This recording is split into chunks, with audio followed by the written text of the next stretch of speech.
We spent a lot of time watching YouTube videos about Morocco before we traveled there.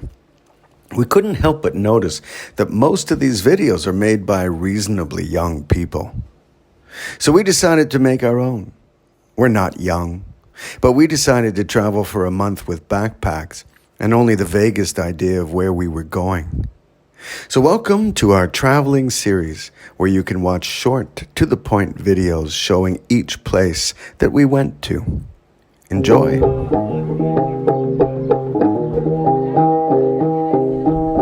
As independent travelers, it's not easy getting to Merzouga, famous for sand dunes, camel rides, and sleeping in the desert. Most people get there by driving themselves or through a package tour from Fez or Marrakesh. We were on our own, using public transport. From Moulay Idriss near Volubilis, we managed to stitch together a route that took us to Meknes by Grand Taxi, then into Midelt, where we spent 2 nights. Okay, so we're in Meknes, in the Gare Routière, buses. And so far so good. We got out of Moulay Idriss, no problem, in a Grand Taxi, which took us to this place, Midelt. And then we got a Petit Taxi to the Gare Routière. And now we're here. We got a bus right away, and it is 70 dirhams each, which is really good because they wanted 1,400 to take us in a private car. So we see a massive difference between the private and the public. We're in this bus right here, and so far we're the only ones. So maybe in the end we do have private transportation. We expect to arrive around 5 p.m.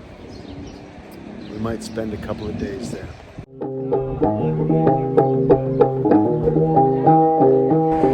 All right, so it is 6 p.m., August 6, 2023, and we've just arrived in Midelt, sort of the desert.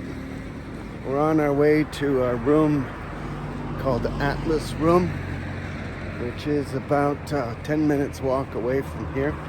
We just learned that there is a bus tomorrow morning, or any morning, I guess, at 8:30 in the morning, going to Rosaruli,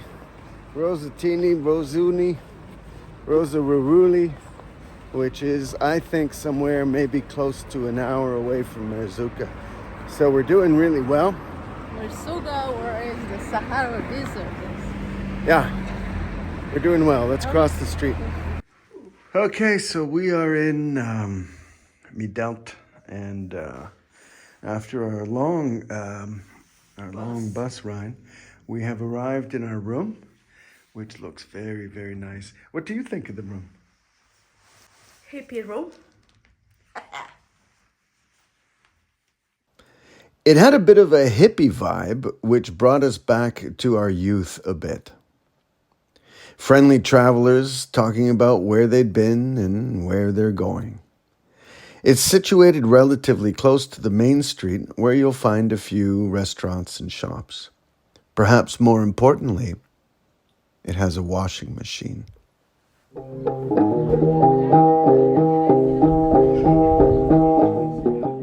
We finally found a restaurant that actually serves food. What do you think about that? You know, if you're traveling during Ramadan, I think this is the experience that you will never forget in your life, because you keep walking and walking and walking. Can't find any food. It's all you think about. As we were in Morocco during Ramadan, finding food could be challenging, especially in smaller, less touristy locations like Midelt.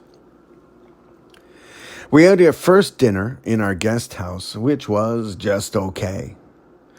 The next day, we were a bit more adventurous and found the wonderful restaurant Merzouga, which happily served food to hungry foreigners during Ramadan. Run by an eccentric, multilingual guy with a great sense of humor, this quickly became our go-to place. Should you find yourself in Midelt outside of Ramadan, there were many restaurants and cafes along the main street. Midelt is the apple capital of Morocco and is also known for its fossils. It's largely a Berber place and has a definite small-town feel with a population of about 55,000. If you're like us and travel by public transport, finding things to do might be a bit of a challenge. We hoped to do some hiking in a place called Filou, but couldn't find anyone willing to take us. We're kind of walking around Midelt a little bit. We were supposed to go to Filou, but a taxi driver that we just met told us that Filou doesn't exist. There's nothing, it's not a place. Okay, and then I suggested maybe we should go to a place near Filou. And he said, yeah, there's nobody there. Even if we did, we were also worried about how we were going to get back. So we decided to spend the day just walking around and seeing what we could find. About 1.5 kilometers to the west of Atlas Rum, we found the Kasbar Uthmani, a truly amazing structure populated by the local indigenous people. This place is a long way from any tourists and really gave us that rare, intrepid traveler feeling. After thoroughly exploring the Kasbah, we headed south where we came across the wonderfully strange Notre Dame de l'Atlas monastery. That this Catholic center exists at all is a minor miracle, and that it does so in this small town is even more surprising. We were given an extensive tour by a friendly and welcoming monk. The experience was certainly bizarre given the setting, but we were touched by the tragic circumstances in Algeria that ultimately led them to this place. Other than these two amazing places, we basically got lost in the surrounding towns. We are grateful to have the chance to see a more rural, indigenous side of the country. Okay, so we're in a little village outside of Midelt with a little puddle. It's so incredibly dry here, but there's one puddle and one car and the one Filipino, and they all came together at the same time.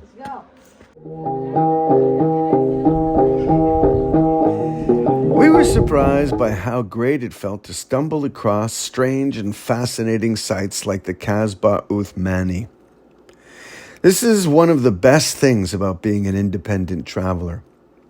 It allows you to be spontaneous. Occasionally, you'll see and experience something entirely unexpected.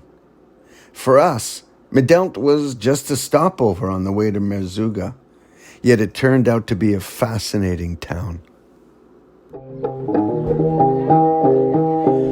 We walked all over Midelt and never once felt anything remotely approaching danger.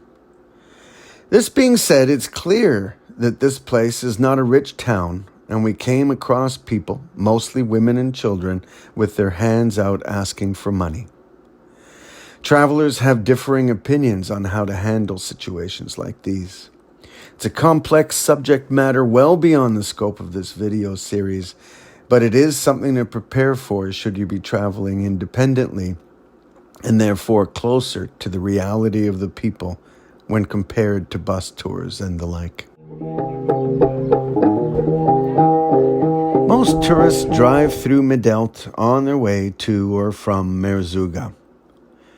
We would suggest spending a night or two in this small indigenous town.